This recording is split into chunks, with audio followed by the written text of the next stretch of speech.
जब होई धर्म की हानि, बाढ़ ही असुर अमित अभिमानी। हेलो फ्रेंड, मैं आपका दोस्त, मैं आपका भाई टिंकू कुमार चौरसिया। फिर से मैं अपने यूट्यूब चैनल और फेसबुक पेज पर आप सभी दोस्तों का मोस्ट वेलकम करते हैं। तो आज जो हम टॉपिक स्टार्ट करने जा रहे हैं, टॉपिक का नाम है एमनियोसेंटेसिस, जो कि आपको क्लास 12 के बोर्ड एग्जाम में पूछे जाने वाला मोस्ट वीवीआई क्वेश्चन है। और इसके अलावा ये क्वेश्चन जो है आपको पैरामेडिकल, नीट और बहुत सारे जनरल कमीशन में भी आपसे पूछा जा सकता है। तो इसलिए इस क्वेश्चन को, इस टॉपिक को हम बहुत ही कंसिस तरीके से सीखने की कोशिश करेंगे। तो चलते हैं वीडियो की ओर कि एमनियोसेंटेसिस आखिर है क्या, और एमनियोसेंटेसिस से हमें क्या फायदा मिलता है और इसका नुकसान क्या है। इन सभी चीजों को क्रमबद्ध तरीके से हम बारी बारी से देखते हैं। तो बता रहे इस फिगर को, इस डायग्राम को हम गौर से देखें तो मां के गर्भ में एक बच्चा जो है पल रहा है। अब ये जो बच्चा पल रहा है, इस बच्चा के चारों तरफ जो है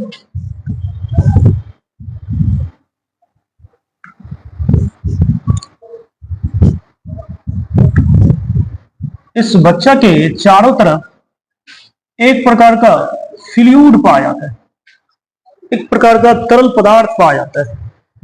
इस तरल पदार्थ का नाम है एमनियोटिक फ्लूइड। और इस एमनियोटिक फ्लूइड में जो है शिशु के यानी बेबी के बहुत सारे सेल बिखरे पड़े होते हैं। अब इस सेल को एक सुई की मदद से बाहर कर लिया जाएगा और फिर इसका परीक्षण किया जाएगा।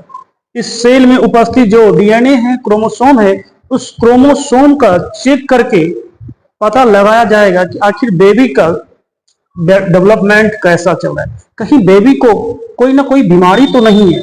इन्हीं चीजों के परीक्षण के लिए जो टेस्ट होता है, इन्हीं टेस्ट को हम एमनियोसेंटेसिस कहते हैं।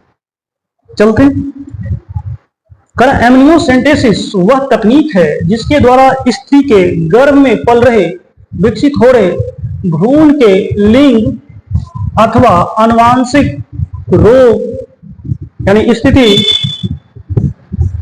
की संभावनाओं को हम पता करते हैं कि आखिर बेबी का लिंग कौन सा है, सेक्स कौन सा है। उसके बाद कहीं बच्चे में कोई आनुवांशिक कुरीतियों तो नहीं है, कुछ बीमारी तो नहीं है। इन चीजों का हम जानकारी के लिए हम इस तकनीक का, इस टेक्नोलॉजी का इस्तेमाल करते हैं। लेकिन आजकल इस तकनीक का गलत मिसयूज किया जा रहा है। ज्यादातर बेबी के लिंग को पता करने के लिए लोग इसका इस्तेमाल करते हैं, जिसके कारण जो है लोग आज एबॉर्शन करवाते हैं, गर्भपात करवाते हैं। यदि लड़की है तो उसको गर्भ में ही हत्या कर दिया जाता है। इसलिए सरकार ने इस तकनीक पर प्रतिबंध लगा दिया है। गर्भाशय के भ्रूण में एमनियोटिक फ्लूइड तैरते रहते हैं और इस द्रव में भ्रूणीय कोशिकाएं यानी बेबी के जो सेल हैं, ये सेल भी फ्लोट करते रहते हैं, तैरते रहते हैं, बिखरे रहते हैं। इसलिए भ्रूण के विकास की प्रारंभिक अवस्था में ही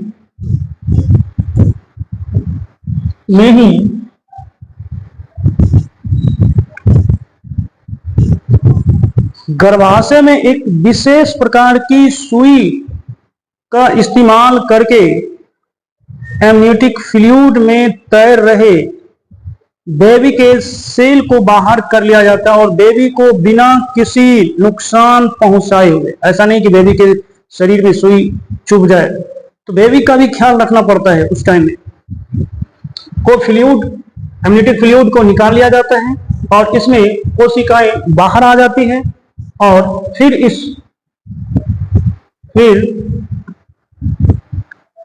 फ्लूइड को चेक करके इस फिगर के माध्यम से इसको हम समझने की कोशिश करते हैं। देखिए,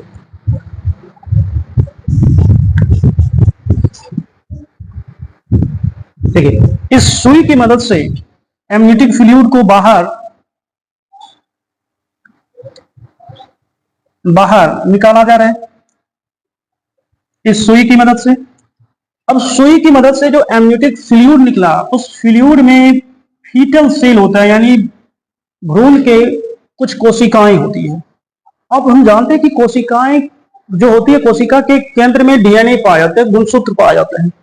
अब इस गुणसूत्र का बायोलॉजिकल एनालिसिस किया जाता है, इसको जूम करके, इसको मैग्नीफाई करके इस डीएनए का, इस क्रोमोसोम का जांच किया जाता है कि आखिर बेबी में कितने क्रोमोसोम हैं, कहीं म्यूटेशन तो नहीं हुआ है, कहीं गुणसूत्र की संख्या में फेरबदल तो नहीं हुआ है, कहीं बेबी को कोई जेनेटिक डिजीज तो नहीं है। इन चीज का पता लगाने के लिए इस तकनीक का साइंटिस्ट ने खोज किया था।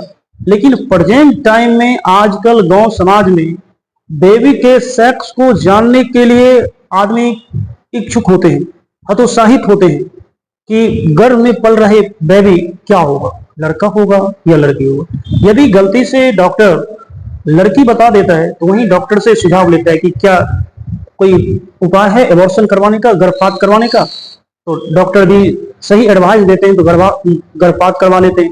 जिसके कारण जो है आज समाज में लिंग विभेद हो रहा है, यानी महिला की, यानी गर्ल्स की जो संख्या है दिनों दिन घटते जा रहा है और आने वाले समय में बहुत बड़ा अंतर हो जाएगा, जिसके कारण जो है समाज में बहुत सारे समस्या उत्पन्न होगी। अब इसका मिसयूज कैसे किया जा रहा है, इस एमनियोसेंटेसिस का आदमी मिसयूज कर रहा है और क्या हो रहा है। कर इस तकनीक के द्वारा जन्म से पूर्व ही बच्चे का लिंग ज्ञात कर लिया जाता है। ऐसा करके अवांछित लिंग, यानी यदि मन लायक लिंग नहीं है, यदि लड़की है, लड़का की इच्छा कर रहा था, लड़की है, तो उस संतान को गर्भपात करवाया जाता है, एबॉर्शन करवाया जाता है। इस परीक्षण के द्वारा लिंग का पता करके प्रायः मादा को, यानी गर्ल्स को गर्भ में ही समाप्त कर दिया जाता है, जिस घटना को हम फीटोसाइड बोलते हैं, भ्रूण हत्या बोलते हैं। और भ्रूण हत्या जो एक बहुत बड़ा पाप है, इस पाप से हमें बचना है, हमारे समाज को अपने समाज को बचाना है, क्योंकि हमारी सामाजिक मान्यताओं के अनुसार उस संतान को अच्छा माना जाता है। यानी गांव में एक गलत प्रथा, गलत एक कुरीति फैला हुआ है कि समाज में लड़का ही सब कुछ है, पुरुष ही सब कुछ है, जिसके कारण हर एक इंसान जो है गर्भ में पल रहे बच्चे में पुरुष की कामना करता है, पुरुष हो जाए। यदि गर्ल्स होता है तो उसकी हत्या करवा दिया जाता है, इसी को हम भ्रूण हत्या कहते हैं। ऐसे व्यक्ति ये भूल गए हैं कि उस इंसान का जो ऐसा करवाते हैं, वो इंसान आज के डेट में ये चीज भूल चुका है कि आखिर वो इंसान भी तो किसी ना किसी महिला से वो जन्म लिया है। आखिर महिला नहीं होगी, गर्ल्स नहीं होगी, तो आखिर सृष्टि जो है कैसे चलेगा। सृष्टि को चलाने के लिए गर्ल्स का होना, औरत का होना जरूरी है, क्योंकि सृष्टि का आधार जो है, सृष्टि का जो सृजन होता है मां से होती है। इसलिए जो है हमें समाज में भ्रूण हत्या पर रोक लगाना चाहिए। भ्रूण हत्या जो करवा रहे हैं या भ्रूण हत्या को जो प्रमोट कर रहे हैं, जो बढ़ावा दे रहे हैं, उस आदमी को समझाएं कि भाई भ्रूण हत्या नहीं करवाएं, क्योंकि भ्रूण हत्या से जो है स्त्री और पुरुष के बीच जो है लिंग अनुपात बढ़ जाता है। लिंग अनुपात के बढ़ने से जो है बहुत समाज में डिमेरिट आ जा रहा है, समाज में भेदभाव उत्पन्न हो रहा है। इस चीज को मिटाएं, ये हम लोगों का एक ड्यूटी है, एक कर्तव्य है। इस कर्तव्य को हम कर्तव्यनिष्ठ होके इस बीड़ा को उठाएं। तो इसी टॉपिक के साथ हम अपनी वीडियो को यहीं समाप्त करते हैं। अभी तक आप हमारे YouTube चैनल को सब्सक्राइब नहीं किए हैं तो ज़्यादा से ज़्यादा सब्सक्राइब करें, ज़्यादा से ज़्यादा लाइक करें। मिलते हैं नेक्स्ट वीडियो में, तब तक के लिए धन्यवाद। Best of luck. आजा है ये, तुझे किसने कहा तू अनजान बनकर आया कर, तू इस गांव में मेहमान बनकर आया कर। एक तुझे ही तो बख्शी है इस ग्राउंड की हुकूमत, ये तेरी सल्तनत है, तू यहाँ सुल्तान बनकर आया कर।